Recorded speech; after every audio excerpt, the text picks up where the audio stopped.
Kasabay naman ng kanyang napipintong impeachment trial, bumiyahe si Vice President Sara Duterte papuntang Kuala Lumpur, Malaysia kasama ang kanyang pamilya.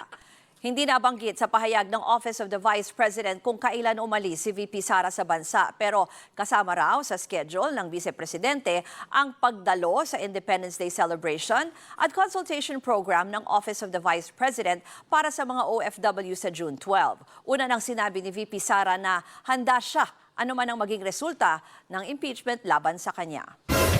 Narinig niyo yun mga pre, si Sara Duterte po, no? Nasa ibang bansa pala. Oo. Tiniming pa talaga, no, kung kailan na mangyayari yung impeachment. Ibang klase ang inyong matapang puno. Oo, na Sara Duterte. 'Di ba? Oh, ano kaya ito? Posible kayang si Sara Duterte ay tumakas? Oh? Kasi in case lang na maging tagilid siya, at least nasa ibang bansa na, posible kayang ganun? Hindi, ako'y nagtatanong lang naman. Si Sara Duterte ba ay talagang tumakas? O hindi? Kasi kaduda-duda no?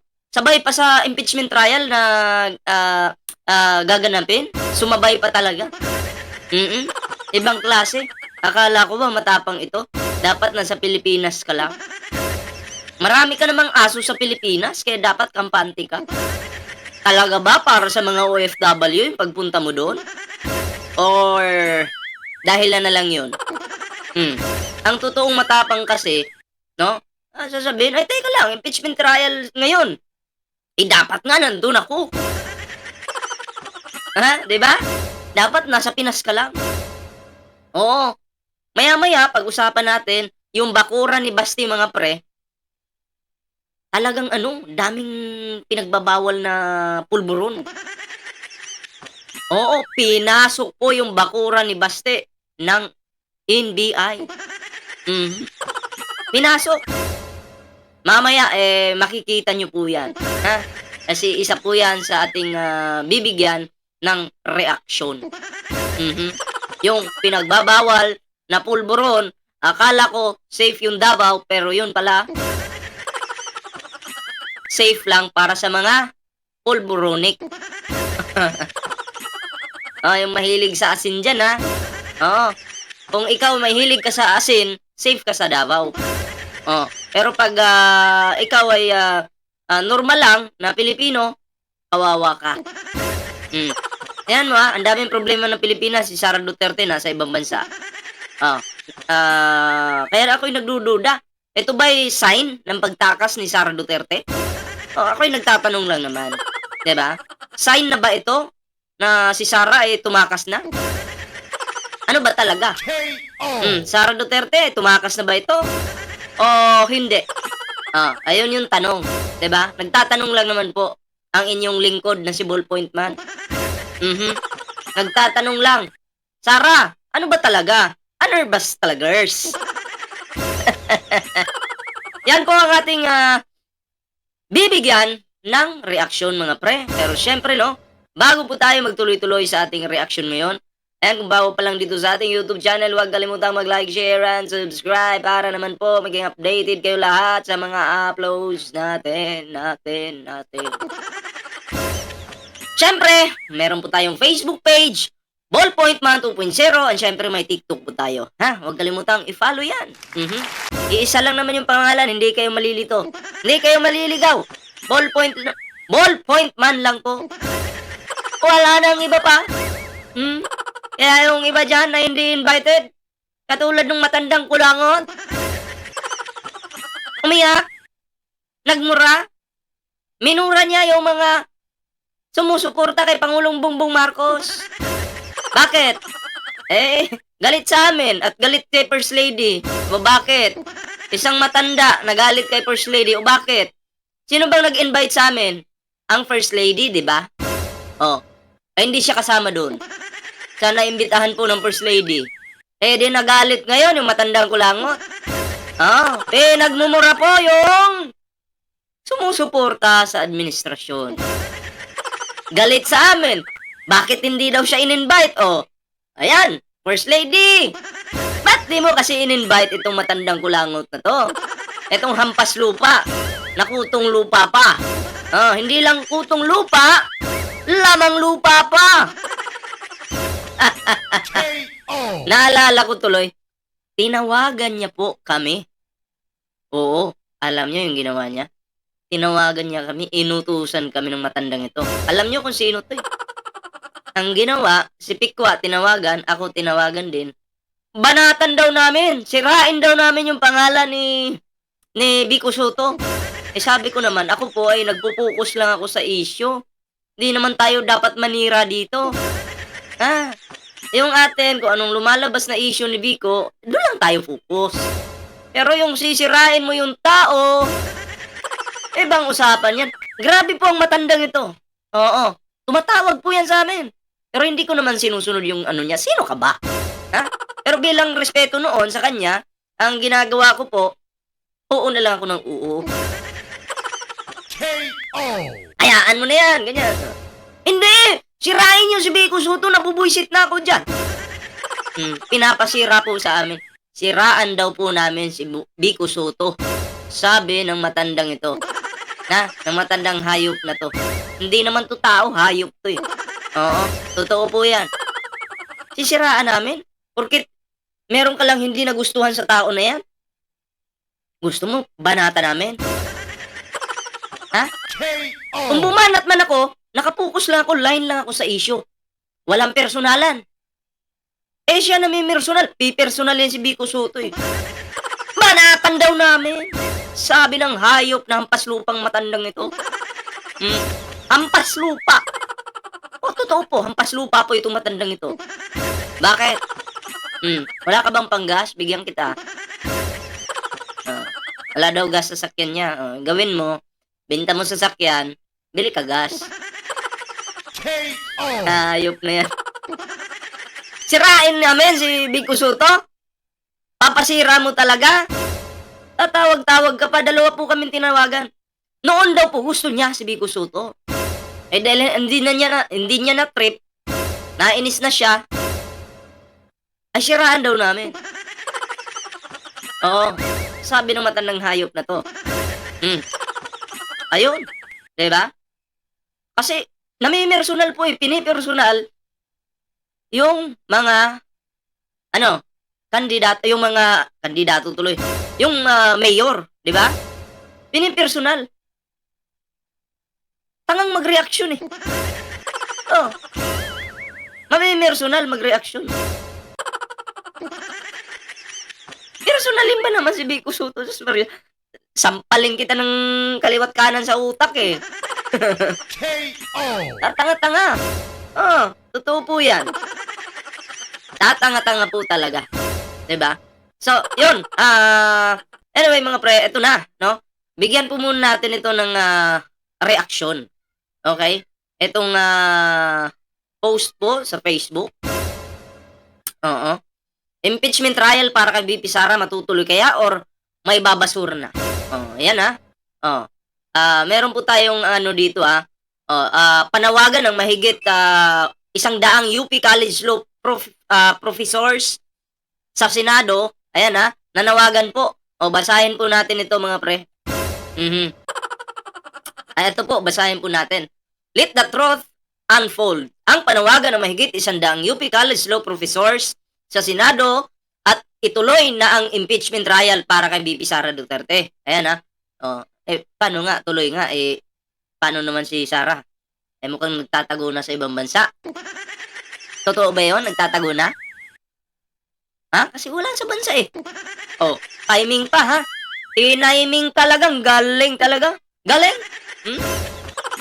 Galing? Wala akong magagawa sa sobrang galing mo. Dahil sa sobrang galing mo, advance kang mag-isip.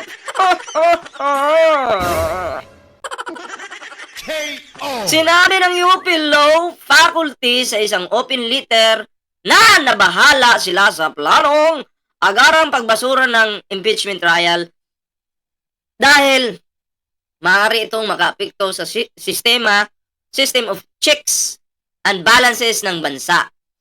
Dagdag pa nila na ang impeachment trial ay mandato ng konstitusyon upang mapanatili ang good governance and high standards para sa mga matataas na opisyal ng gobyerno katulad ni Sara Duterte.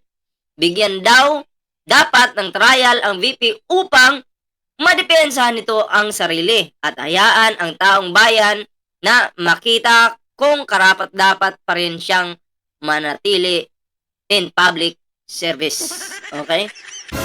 Agree naman ako doon. Para makita ng taong bayan. Ano ba talaga si Sara? Ito ba'y may kasalanan? Wala. Malalaman naman yan eh. 'Di ba? Pwedeng mabaliktad siya, pwedeng hindi. Ganun lang 'yon. 'Di ba? Oh. Anong ginagawa ng mga aso ni Sara? Ipapa-dismiss. Yung impeachment. Si Ruben. Oh, lahat 'yan, mga aso 'yan. Bongo. Oh, mga aso 'yan ng mga Duterte. 'Di ba? Oh, si Bato. Oh. Mga aso po sila na gusto po nila na ma-impeach na.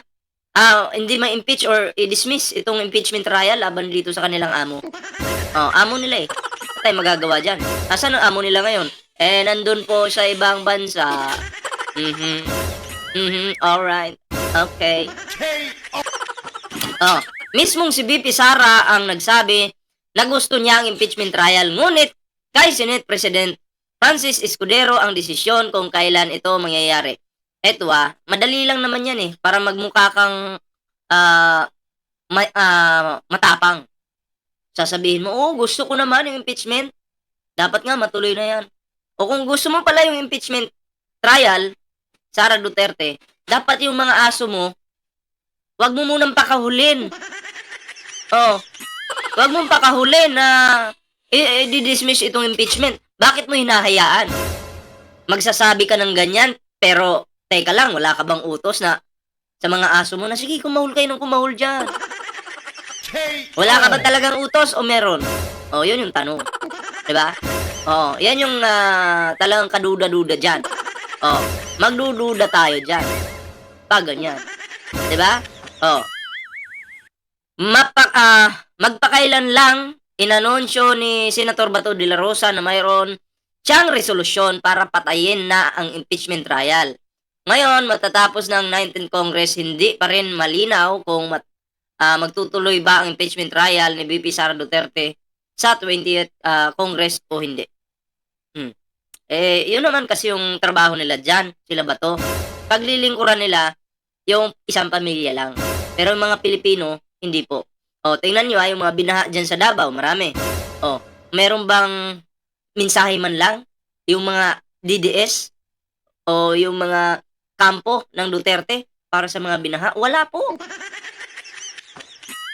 Yung inyong Vice President, nasaan na? Patrabil-trabil lang po sa ibang bansa. Wala naman trabaho. Wala namang ginagawa. Nagsasayang ng pera. Pera naman ng taong bayan yung pamasahe dyan. Kanino pa ba? Pera ng taong bayan. Nasa na si Sara Duterte? Ayun, nandun sa ibang bansa. Nagtatago nga ba? Nagtatago? Tumakas na ba itong si Sara Duterte? Ito po, no? Atin po itong bigyan ng panoorin po natin. Yung video ito. Kasabay naman ng kanyang napipintong impeachment trial, bumiyahe si Vice President Sara Duterte papuntang Kuala Lumpur, Malaysia, kasama ang kanyang pamilya. Bakit bumiyahe ka? Kasabay ng impeachment trial na mangyayari? Sabay din yung biyahe mo. Sabay din na nandun, sakto din na nasa ibang bansa ka. Ano ba yan pag nagkagipitan dito sa Pilipinas? Alam na yung gagawin. Magtatago na. Ganon. Hindi na babalik. Kasi naniniwala po ako na itong si Sara Duterte, pag natanggal po ito bilang Vice President ng Pilipinas, ay talagang marami pa pong kasong darating dyan. Kasi syempre, mawawalan siya ng immunity kahit papaano bilang isang Vice President. May kapangyarihan ka pa na pigilan yan. Diba? Pero kapag ikaw ay pagbaba mo sa posisyon, dyan na yan, tad na ng kaso yan. Yan naman talaga yung nakikita ko dyan eh. Diba? Oo. Yan po ang nakikita ko dyan at nararamdaman. Diba? So, eto, tuloy natin. Hindi nabanggit sa pahayag ng Office of the Vice President kung kailan umalis si VP Sara sa bansa. Pero Oh, nag-relax doon. Ano ito? Sign ba ito ng pagtakas? O hindi? Hindi, ako'y nagtatanong lang. Tanong lang naman, 'di ba? Masama po bang magtanong?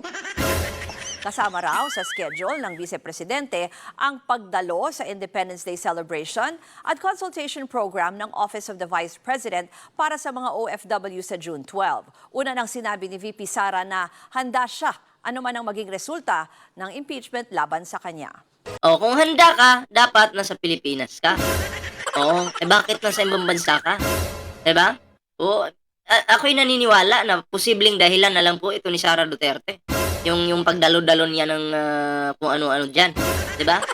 Oh, mahalaga kasi yung usaping impeachment eh. Mahalaga. So dapat 'yun yung unahin mo, Sara Duterte. 'Di ba? Oh, wag yung travel muna. Sakit sa ulo 'yan. Oh, sakit sa ulo mo. 'Di ba? Palis muna ako Pilipinas kasi baka magkagulo-gulo dito. At least ando na ako. Oh, yan kasi. Trabaho muna. Huwag palustay-lustay. Huwag patamad-tamad. O, di ba? O, eto na. Pag-usapan po natin itong bakuran ni Basti Duterte, mga pre. No? Bakuran po ni Basti Duterte sinugod po ng NBI dahil maraming asin, pulburon sa lugar na ito. No? Pag sinabing bakuran, mga pre, yun yung Davao City, ha? O, yan yung nasasakupan niya. Bakuran. Siya naman yung mayor dyan eh. Diba? And then magiging vice na naman siya. And then syempre si Digong hindi makakapanumpa yun. Magiging mayor na naman siya. Nagluluko kayo ng mayor na dyan. Ito. Bakuran ni Baste. Pinasok ng NBI. Yung milyong halaga ng shabu ang nasabat sa isang bahay sa Davao City. Ang mga yan, tinatago raw sa food delivery para maibenta. Nasa frontline ng balitang yan. Grabe no. Pasalamat na lang tayo kasi si PBBM po naging presidente ng Pilipinas. Bakit? Anong connect? O kung Duterte pa rin po yung may hawak ngayon? May control? Sa tingin nyo, ibabalita yan? Pinaka-safe daw yung Davao. Tapos may mga tanga pang tao, Pilipino na gusto na, hindi, mga babasa kong comment eh. Hindi, lilipat na lang ako sa Davao. Lilipat na lang ako kasi ganito, ganyan. At pwede na kayong lumipat. Safe daw sa Davao eh. Safe ba yan? Libo-libong pulburon yung nandyan. Madaming pulburon. Yung supply pala ng pulburon ay nanggagaling dyan. Sus Mariusip naman. Nakakahiya itong Davao. Tuloy natin. Ang ating Mindanao correspondent na si Bril Montalvo. Pinasok ng mga tauhan ng National Bureau of Investigation o NBI Davao ang Ayan ha. Davao City ha. bahay na ito sa Barangay Kabantian, Davao City, pasado alas 4 kaninang madaling araw. Nagsumbong Grabe yung bakura ni Basti Punong-puno ng pulburonik. Pulburons. Pulburonik siguro yung mga dyan mga tao dyan. Ang dami palang adik sa Davao. Sus Mariusip. Kaya pala pinagbibintangan nila ang Pangulong Bongbong Marcos na bangag daw. Taga Davao pala yung bangag. Bangag na bangag pala itong mga DDS na taga Davao. Ano to? Safe ba yung Davao? Paano mo na yung sabing na safe? Kita nyo yan? Wala. Di na kayo makakapagdahilan dito. Ang dami niya, no? Punong-puno. May mga tauhan pa. 'Di ba? May tauhan pa. Kasi ang depensa ng mga depensa po ng mga tandides, hindi, tinanim nyo lang yan. Tinaniman nyo lang yung bahay. Kung titingnan nyo sa video ito, may mga tauhan na nagkikare ng pulburon na yan, iniingatan nila.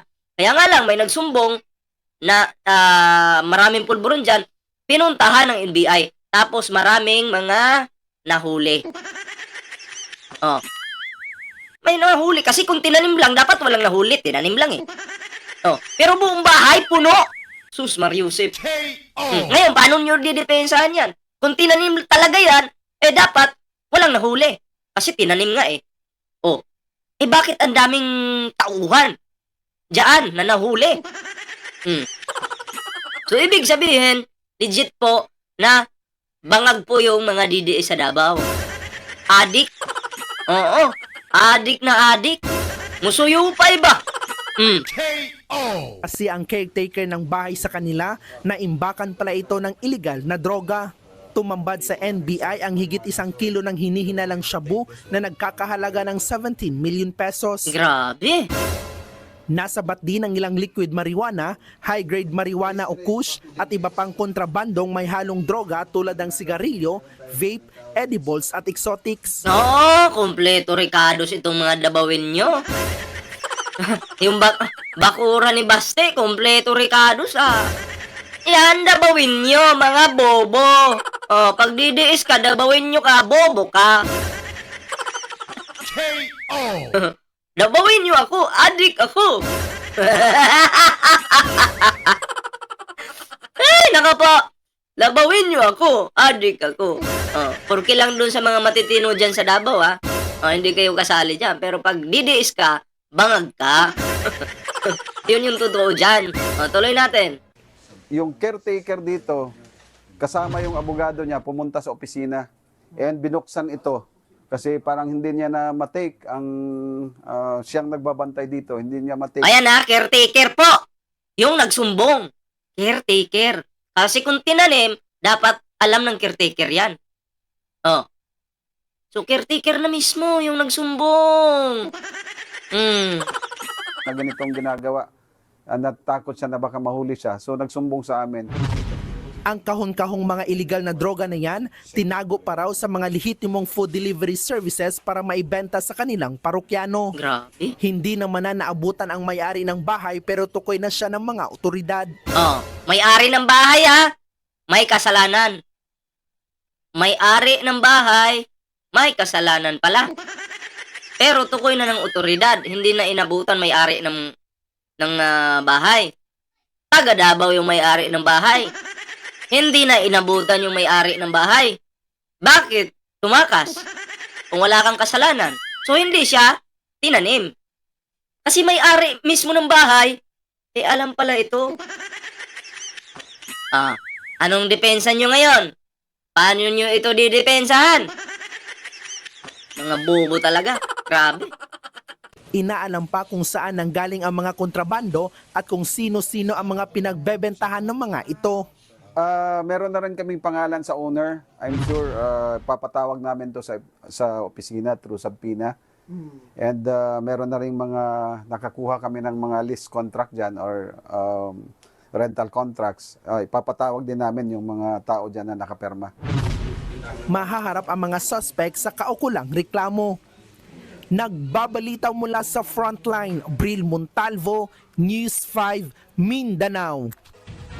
Ayan Ano kayo depensa ng mga DDS dito? Huwag yung sabihin. In-explain ko na na hindi mo siya pwedeng tawagin, tinanim lang. May mga ebidensya. Taga Davao pa mismo pala yung yung may sala. Ano na yan? Yung may-ari ng bahay nagtatago.